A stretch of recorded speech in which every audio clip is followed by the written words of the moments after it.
अस्सलाम वालेकुम वरहमतुल्लाहि वबरकातुहू। नाजरीन तुसी पे वेखते हो सोकी टीवी। मैं तुहाडा मेज़बान मलिक मोहम्मद नवाज सोकी हाजिर खिदमत। नाजरीन बड़ा खौफ और राज फैलिया इंटरनेशनल एयरपोर्ट के जहाज़ों के परिंदे नाल टकराण का। वो कि मैंने कल भी प्रोग्राम डाला है, लेकिन इंतजामिया को समझ क्यों नहीं लग रही कि असल मसला क्या है। सर 27/5/2019 जब जी एप्लीकेशन दी सिविल एविएशन वाले DG मैं साढ़े फतेह जंग वाले ने, और यकीन मनसो कि फतेह जंग के कई लोगों दी राती नींदरा हराम हो के अल्लाह न करे किसी वेले भी कोई मसला हो सकना, असी सुते हुए होवां तो जागने होवां तां कि जी तू कोई चीज़ आ करे। मैं कल भी जो प्रोग्राम चाढ़िया, अज मैं जोड़े मेहमान को दावत दी इस बारे ते जनाब तारक विरक साहब साढ़े दोस्त सीनियर सहाफ़ी और इन्होंने तलक है ऑनलाइन न्यूज़ एजेंसी नाल। कल को काबीना की मीटिंग हुई है और बड़ी इस चीज़ पर सोच विचार हुई कि इसका हल की है। तो जनाब सैकटरी साहब ने क्या फरमाया इन्हें ज़बानी सुनिया। अस्सलाम वालेकुम सर।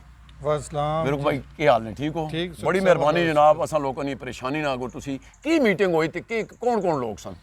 सुख साहब कल ऐसे हुआ है कि कौमी असम्बली की जो कमेटी है एविएशन डिवीज़न की, ठीक है, उसकी मीटिंग थी। उस की मीटिंग में जो है वो चूँकि ये बात भी डिस्कस हुई कि ये जो परिंदे टकराते हैं जहाज़ों के साथ, इसकी क्या वजूहत हैं, ठीक है, ये क्यों टकरा रहे हैं, कि ये ऐसा क्यों हो रहा है। तो उस पर कल एक बड़ी हैरान कुन बात सामने आई कि सेक्रेटरी जो एविएशन है वो बता रहा है कि परिंदे वहाँ जाते हैं जहाँ गोश्त होगा, जहाँ परिंदे मतलब परिंदों को खाने के लिए कुछ गोश्त वगैरह चीज़ें मिलेंगी, और ख़ास करके ये जो बड़े परिंदे हैं जो जानवर गोश्त खो रहे हैं जी जी, वो उन जगहों पे जाते हैं जहाँ उन्हें खाने के लिए गोश्त मिलेगा। और उन्होंने कल बताया कि गुजरांवाला से परिंदे जो हैं वो डेली की बुनियाद पे रोज़ाना जाते हैं, क्योंकि रावी के किनारे रावी के पुल पे लाहौर पुल पे लोग जो है वो सदके का गोश्त जो है ना वो दरिया में फेंकते हैं। तो वो सदके का गोश्त खाने के लिए गुजरांवाला से जो है ना वो परिंदे डेली जाते हैं और वहाँ से गोश्त खाकर वापस आते हैं।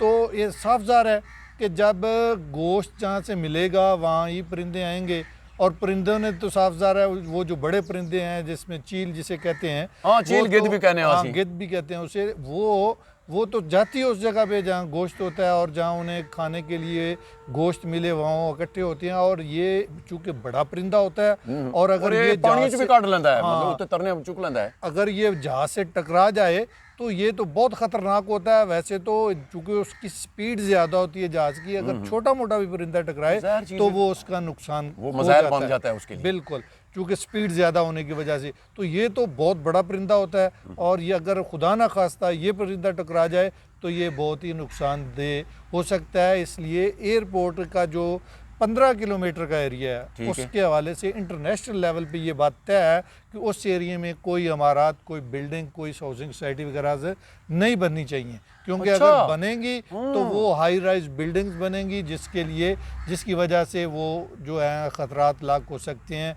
और आप देख लें कि बड़े बड़े ममालिक में ऐसे है कि एयरपोर्ट्स हमेशा जो है वो आबादी से दूर इलाकों में बनाए जाते हैं ताकि कोई ख़तरा ना हो, ना कोई बड़ी बिल्डिंग सामने आए, ना कोई आबादी हो। अगर खुदा न खास्ता जैसे कराची में जहाज़ गिर गया था तो आबादी थी और नुकसान हुआ, लोग मरे भी, लेकिन मसला ये है कि वो आबादी अगर नहीं होगी तो दो किस्म के फ़ायदे ये होंगे कि एक तो हाई राइज बिल्डिंग या कोई लाइट्स वगैरह, लेज़र लाइट जो होती है वो बहुत ख़तरनाक होती है। अच्छा, हाँ, उस हवाले से भी कल की जो डिस्कस हुई है कि ये जो लेज़र लाइट है ये भी नहीं होनी चाहिए, क्योंकि इसकी वजह से भी वो जब जहाज़ आता है तो वो लेज़र लाइट जब पड़ती है तो वो ख़तरनाक होती है। तो दूसरा परिंदों के हवाले से तो बात हुई, चूँकि कुछ देर पहले इंटरनेशनल एयरपोर्ट पे, इस्लामाबाद इंटरनेशनल एयरपोर्ट पे परिंदा टकराया था, और वो त्यारा जो है वो जो कैप्टन था उसकी महारत की वजह से बचत होगी। अल्लाह की जी, अल्लाह की, बाकी जब डगमगा गया तो कहीं रह गया। हाँ, बहरहाल बड़ी मुश्किल से वो या कोई नेक बंदे की वजह तो कोई हो गया, बाकी फर्क रहा कोई नहीं सी। बिल्कुल ये बात ठीक है विरक साहब, बड़ी अच्छी गल है कि तुसें साडे नाज़रीन को मालूमात दी और तुसां असम्बली उत्थे जो भी कवरेज हुई। मैं गुजारिश ये करसा कि सैकटरी सिविल एविएशन साहब परेशान सन कि एक ही मसला हो रहा। हाँ, सैकटरी सिविल एविएशन ने जो है ना वो बताया था कि ये मतलब गोश्त की परेशानी वजह हर से- बंदे नूं कि यार ये तो ज़ाहिर चीज़ है, किसी ते भी ढाई सकता है। नहीं नहीं, जो इमरान थे ना वो ये कह रहे थे कि देखिए ये परिंदे जो हैं जिनकी वजह से जहाज़ को नुकसान पहुंच सकता है, तो वो हम क्यों ना ऐसा करें, ये हमारी जिम्मेदारी है। हम जो कमेटी के मेंबरान हैं, हमारी जो रिकमेंडेशन होंगी उस पर कानून बनेगा। तो ये जो कौन इजाज़त देता है कि हाउसिंग सोसाइटी सर जो तो इस्लामाबाद एयरपोर्ट के साथ सारों बन तो सारे रही हैं, चमा पासे तो घिरे हुए अजीब मतलब है। हाँ वो बन रही हैं, उसकी इजाज़त कौन दे रहा है? उधर हाई राइज बिल्डिंग बन रही है, उधर बड़े बड़े होटल्स बन रहे हैं, तो इनकी इजाज़त कौन दे रहा है और ये कैसे बन रहे हैं? और जबकि एयरपोर्ट की हदूद में 15 किलोमीटर तक कोई इमारत नहीं बननी चाहिए, तो ये बन रही हैं, ये ऐसा हो रहा है। लेकिन अब इस हवाले से उन्होंने ये कहा है कि कमेटी आइंदा इजलास में जो है ना इस वो पे इशू सूबाई हुकूमतें, जैसे अटक जो है ना वो पंजाब में पंजाब में जाता मतलब है तो मिक्स हो गया, लेकिन वो तमाम वो एयरपोर्ट्स जो हैं उनके हवाले से तमाम सूबाई जो हुकाम हैं उनको उन्होंने आइंदा मीटिंग में तलब किया है, ताकि ये पूछा जा सके कि ये जो हाउसिंग सोसाइटीज़ बन रही हैं एयरपोर्ट के करीब, इसकी वजूहत क्या हैं। अगर वो गैर कानूनी बन रही हैं या इन्होंने ख़ुद इजाज़त दे रखी है, तो उस हवाले से उन्होंने तलब किया है। इस्लामाबाद के हवाले से CDA को भी उन्होंने तलब किया है कि आइंदा जो है ना वो इस हवाले से हाउसिंग सोसाइटी के हवाले से आके ब्रीफिंग दे। बहुत मेहरबानी। अच्छा, मैं ये दसना चाहना सैकटरी साहब कि जिथे गोश्त होना उत्थे चीलां किद्दां जानियां।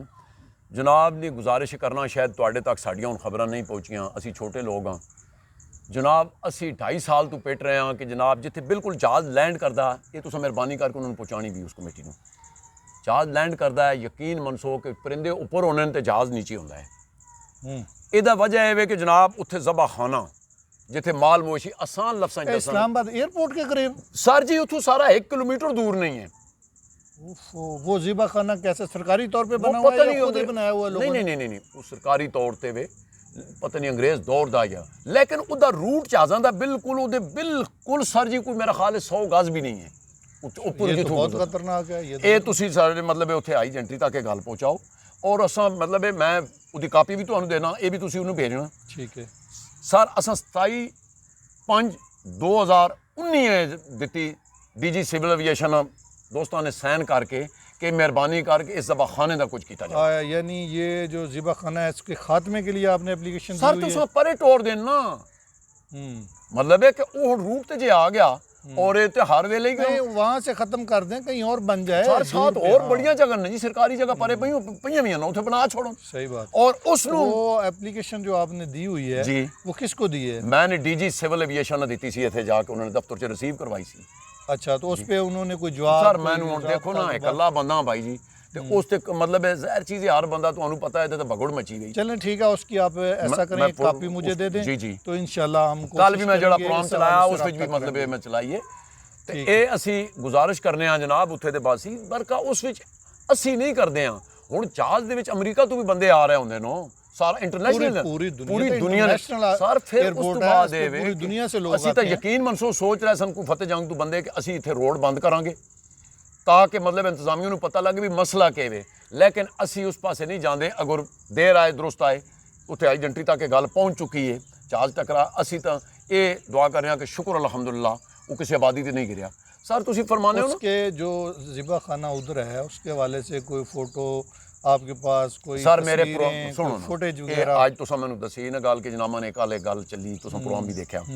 सर मेरे चैनल ते बहुत कुछ पिया, सौखी TV नूं खोल लो ठीक है, ते तस्वीरां कई ने तो मैं फिर दे देसा, तुसी उन्होंने कहो मैं तस्वीरां के मैं वीडियो बना के लिया देसा उसे। ठीक और जहाज़ जा रहा उपरों मैं तलू कई बार वीडियो बनाई है, कई 1000 बार बना के इस मैं चाड़ी के ना जहाज़ा ना वाली बार उसको आने ये चढ़े हुआ सर मेरे चैनल ते पहले। ठीक असानू कोई मतलब किसी नाल मतलब जिद तो नहीं है ना, असी तो कहने कि आवाम का भला होवे।